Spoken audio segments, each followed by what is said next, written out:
Welcome to Overdrive. I'm Peter Hills and these are my mini racing diaries.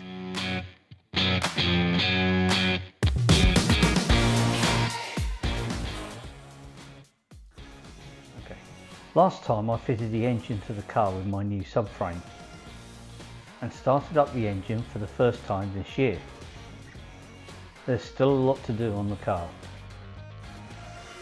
So this time I want to head back up to Norfolk to put the car on the rollers at Specialist Control Systems to get the engine mapped.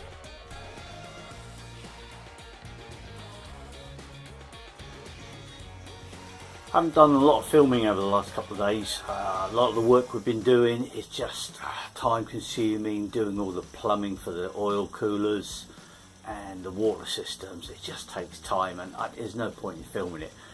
Anyway, today we've come to the culmination. Hopefully we're going to get a start out of it. Prime the oil system, got good oil pressure. Put the water in, no leaks there. Prime the fuel system, it's all looking good. We'll have a look around the engine afterwards just to make sure everything's running okay. But we're going to go for a start this morning and let's hope for the best. Right, oil, water, fuel. Ooh. I hate this bit.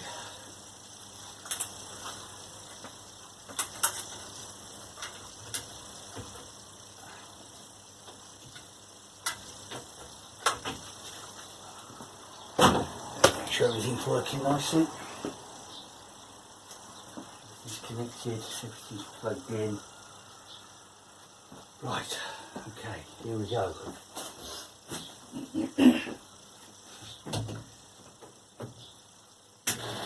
Not too long.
This.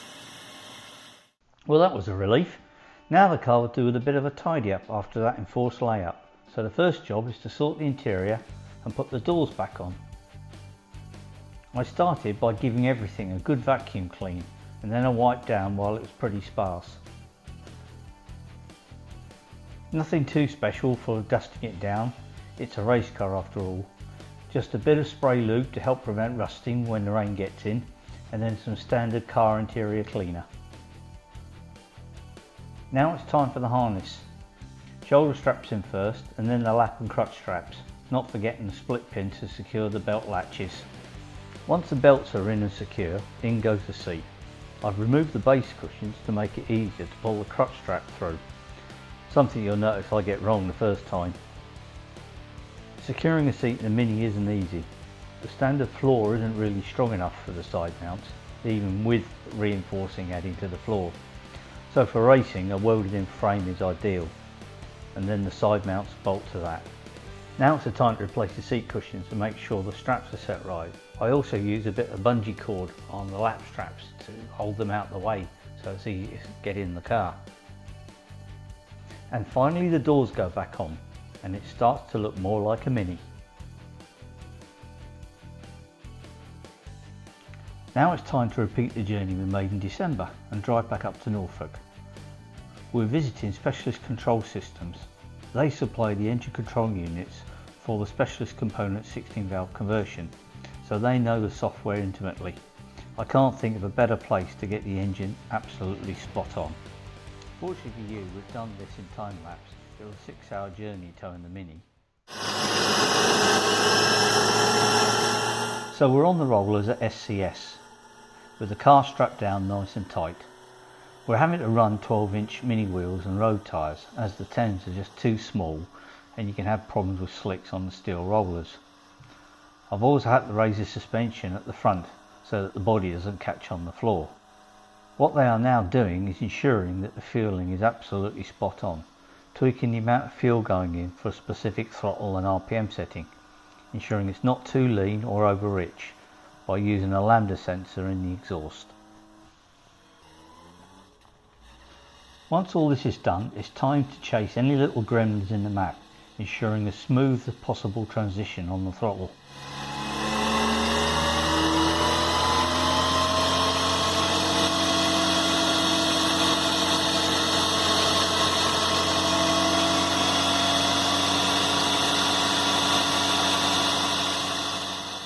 Good cooling is vital on the rollers. You can see here big fans for the radiator and oil cooler. And finally a power run to see what the brake horsepower and torque curves look like and what the final figures are. Having these curves is vital for setting your gear shift lights, ensuring when you change gear you get the engine back into the right place on the torque curve.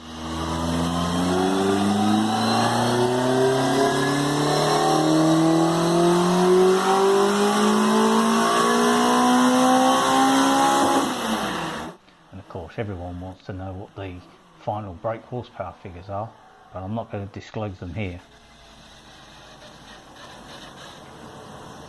And then this happened. China is battling a new and rapidly spreading respiratory virus. New cases have been confirmed around the world, including Germany and Japan. Italy's government has overnight announced a massive shutdown across the country as it struggles to cope with coronavirus. Without drastic action, cases could double every 5 or 6 days. From this evening, I must give the British people a very simple instruction. You must stay at home. Well, I really didn't think I'd be doing this video now, but yep, we've gone into coronavirus lockdown. We managed to get up to Specialist Control Systems, who run the rolling road. They supply the ECU and stuff to Specialist Components, and I really wanted to make sure that the map I got in my car was the best it could be. So going back to the guys who developed the ECU seemed to be the sensible answer, and we ran it up there for a few hours, went through the whole map. Really nice job. So pleased with it. The car is making superb power. They were dead impressed. For a 1380 running this spec, they've seen bigger, more powerful engines being the K series, stuff like this, and they've been impressed with the horsepower they get out of these. So for this to do what it was doing, really pleased. Spent the weekend up in Norfolk, got home on the Sunday, and then obviously everything happened on the Monday, and that's been it really. Just popping out shopping, like most people, doing the right thing, not going out, just thinking what I can do on the car. So great shame, no idea when the season's going to start again. The earliest I think we'll race potentially is Zandvoort in July, but I don't know, I'm not holding my breath, because we know what might happen in the UK, but Europe is a completely different ball game. Holland seem to be on top of things, but even July seems a bit too soon. I really don't know. Wales isn't too bad at the moment. We're hopeful that everyone plays ball, and we're not too bad down here. So anyway, I thought, what can I do in the garage? And the floor in my garage isn't great. It's not very good, especially for doing car setups. So I thought today I'll just do a little film. I'm trying to create a nice little flat patch in my garage. So I've got some corner weight scales off a friend, off Jim Lyons of Sheep Speed and Gymnat fame, He's got some corner weight scales. They're quite simple, but I think the effort today is to try and create a flat patch, so I know that each of the pads is on at a certain level, so I can at least do basic setup checks. I tend to like to go to Owen's Fabrication, see the lads up there. Daz and Endaf really know what they're doing. They know the mini setup superbly, and I can benefit from their experience. So if I get my real good setup done up there, then I can bring it back here with me out of the car, put it on my flat patch, and then I can measure the angles as I see them, and then it's going to be very easy for me to go back to their settings based on the way I read it. Because obviously there's a few things I do differently when I'm doing my caster checks and stuff, but if they've done it on their real good kit, then when I come back I can measure it my way, and then I've got some settings to go back to. So it'd be really easy for me to get a nice setup done by them, and then in between races I can just drop it onto my flat patch, quickly go around it, make sure all the angles, all the ride heights, all the corner weights are where they should be, and I should be good if we get to go racing. So yep, let's create a flat patch. So yesterday's jobs was I put the car where I wanted it, give myself plenty of room to walk around, and I've done these little paint marks, as you can see, on the floor. That isn't the car colour, I can't afford to waste it. It's a Qualcast colour that's supposed to be close, but what I've done a few lines here. So this shape here is where the corner weight scales is, and if I want to do any other work, this line here is where the edge of the tyre, and that's the middle of the wheel. So nice and simple. We've done 4 patches, as you can see. I've got the scale by there. So what I'm going to do now is the first thing I'll do is roll the car out. But this is the kit I'm using. It's really simple actually. It's nothing clever like the long acre ones. It's just a simple little controller where you have to go through each channel. So you have to write them all down and write all the figures down, step it through each one. There's the little controller for it. So you just got a rotational knob, you just go through channel 1, select channel 1, take a reading. But then there's quite a few software and apps out there, so I can then put all those figures into an app, and it'll then tell me, it'll add up all the figures for me, and it will check all the cross weights, because you're never going to get the weight across all 4 corners the same, but what you're looking for is a balance, and then it will tell you if the balance is right, if you need to put a little bit more load on whatever corner to get the balance right. So it's really simple to do at home. We'll have a quick look at a load cell. It's nothing to it, just big alley 2 plates, and then in there you can see there's the load cell connected up, and as you put a weight on, it measures it. So you have to go through a little bit of a zero procedure for each one before you put the weight on, but even when it's out, it's only out, we have about 0.1 or 0.2 of a kilogram, so good enough for what we're doing. So the idea is to try and get it so the surface of these is all the same. Well, my garage floor is terrible, it really is wonky. So my idea today will be I'll put these on each point, and using a laser marker and my camber gauge, I can check that the laser is sitting absolutely perfect and level, and then I can put use a wooden stick on each one, mark off where all the laser hits it, and I can add padding underneath each of these to get it absolutely right. So let's see how we get on.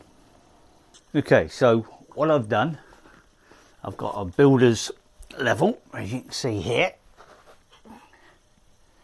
and I've got my Clino.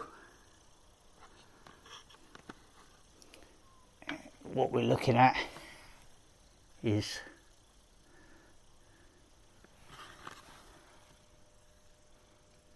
so what we're looking at is, you can see the reading there.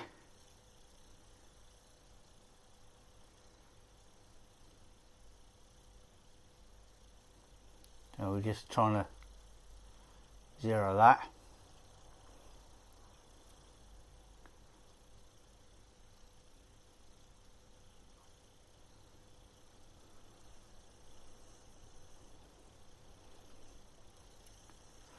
So I'll zero that, and the laser's on.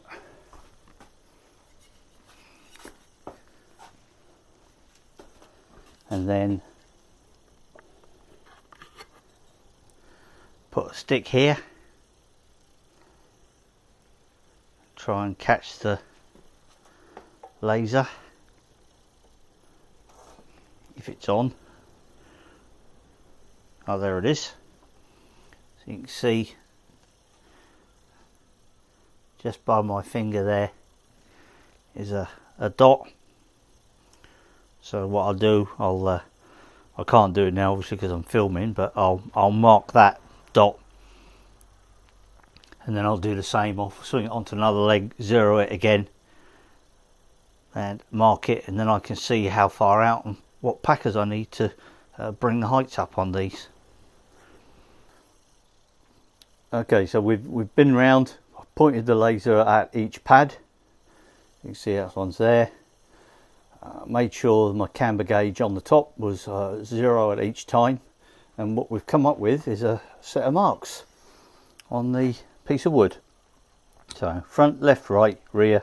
As you can see, the right front is the highest, maybe about 5mm difference compared to the rear. Left, the left front is a little bit out, but I don't think there's much I can do to try and lift that. What I might end up doing is putting pads on every one and then lift again. But what I see I've got is what I've used before. I've got various different bits of plywood here in various thicknesses, so hopefully by putting them underneath the load pads I can get close to being level. It's only got to be close, because the thing is, if I have it done on a really good flat floor somewhere else, all I'm then doing is taking readings to see what my system thinks it is. So if it's a little bit light on one corner, it doesn't matter, I know it's perfect. I'm just doing comparison readings, so they might say the weight on one corner is 200, mine might say it's 195. Doesn't matter, all I've got to do is be able to get back to those figures. So now it's a case of juggling the packing, maybe using a little bit of that piece of wood over there just to maybe flatten the floor off area, and then see where we go. All looking good. And like Project Binky, time for some funk.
I've been around now and I've lifted all the pads up with bits of wood, stuff that I used to use before, but I noticed I'm quite out compared to what I used to be. Laser's been within about 0.1, maybe 0.01, 0.02 of a degree. It's level. Being allowed to swing it around, it's pretty well showing level. The bubble on the tops are quite good. And all I've done is I've got the laser fired up, and that's the highest point in my garage. So that's the master. So I'll put a master mark on here, and then we'll just go around and then check every one. And I'm just looking for it being close enough to the beam at the moment.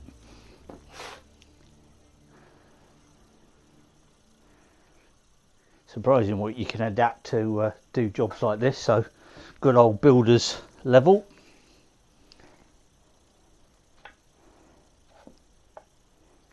So that laser's nicely on the line.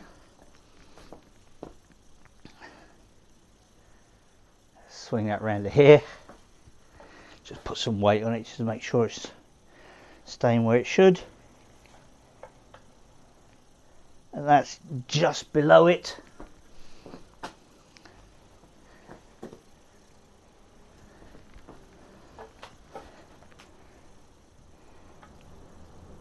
That one's absolutely on it.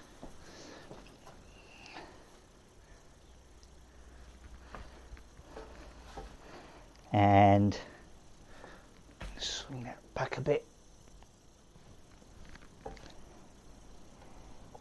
And that one's absolutely on it. So that's it. As far as the laser's concerned, all those pads are now at exactly the same height. So I want to corner weight the car, check the camber angles, all that kind of stuff. I've now got a flat patch. What I need to do though is obviously every bit of wood that's underneath the pads I need to write down which pad it's for, so I can replicate this setup again. But we're looking really good here. It's going to make life a lot easier. Good stuff.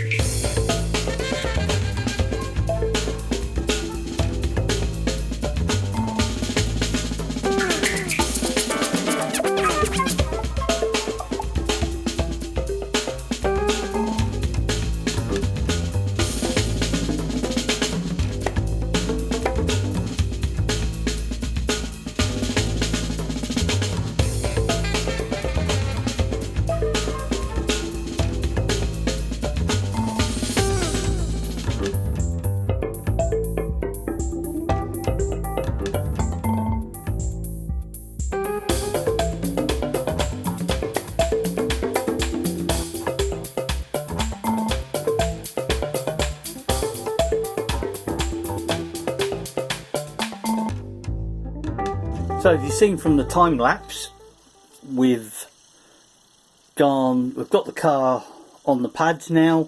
It's all level. Got the front end nicely in the middle of a pad.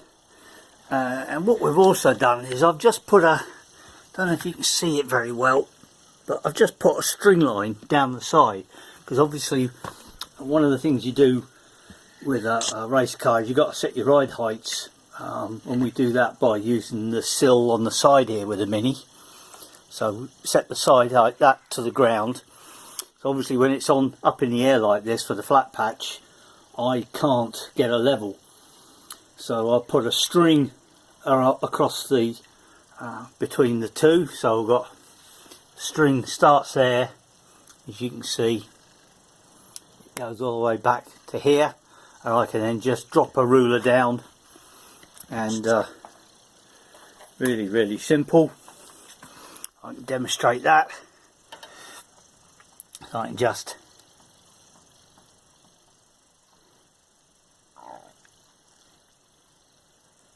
touch it there, and I can then read off the ride heights.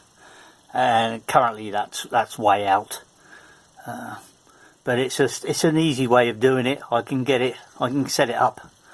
And say the idea is get it set up professionally, come back here, me out the car, the whole thing's going to come up, remeasure it, and then I've got something to work to. So yeah, we've got quite a bit of fiddling to do on this now, but at least it's given me a start. So you can see she's sitting on the scales, so I can do all the suspension set up.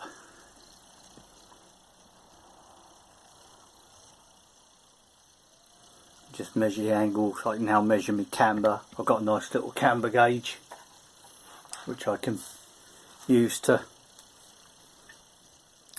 just a simple little device, one of these, hold up the right way, and these wheels are nice and flat, so effectively all I really do is just hold them on the flat part of the wheel there, and I can measure the wheel camber. I can just put it on here, press the hold button, take it off, and then I can read the settings. You can do that on the front and the back. A real easy way of doing camber. Caster's a bit more tricky, but I've got my own way of doing it.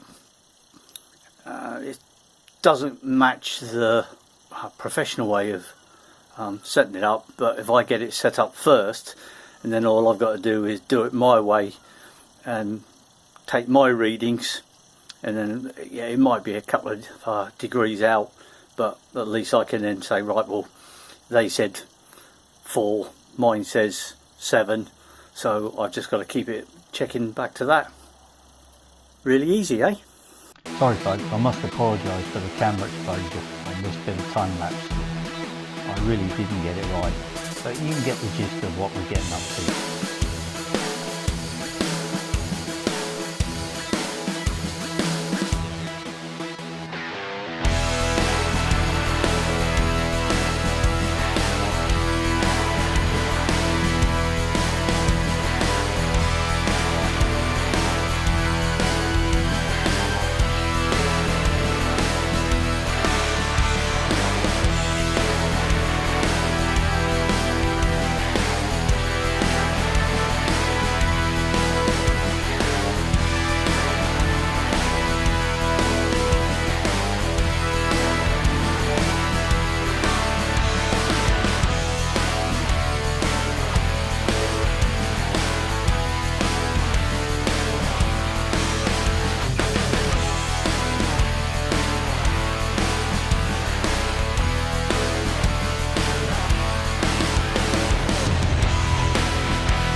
So now you can see that we've got a flat patch.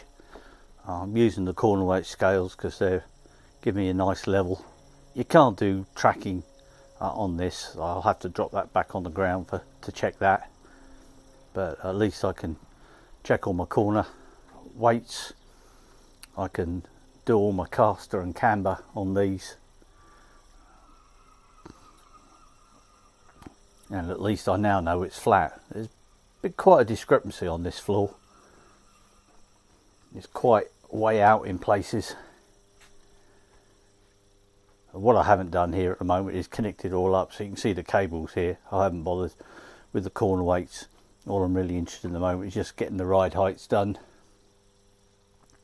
We've been doing a little bit of work on the back. I found my anti-roll bar links a little bit on the short side, so we will order up some of these. A lot of the places are still open, as you can see. The link hangs down quite a long way on here. It's just underneath the exhaust. It's not a problem. It meets all the MSA spec for ground clearance. So I'm going to now spend a little bit of time just fiddling around out here, seeing if I can get the angles close, and if I think any other more projects to do while we're in isolation, then I'll stick them up for overdrive, and you can see what I do to fill my time. Catch you all soon.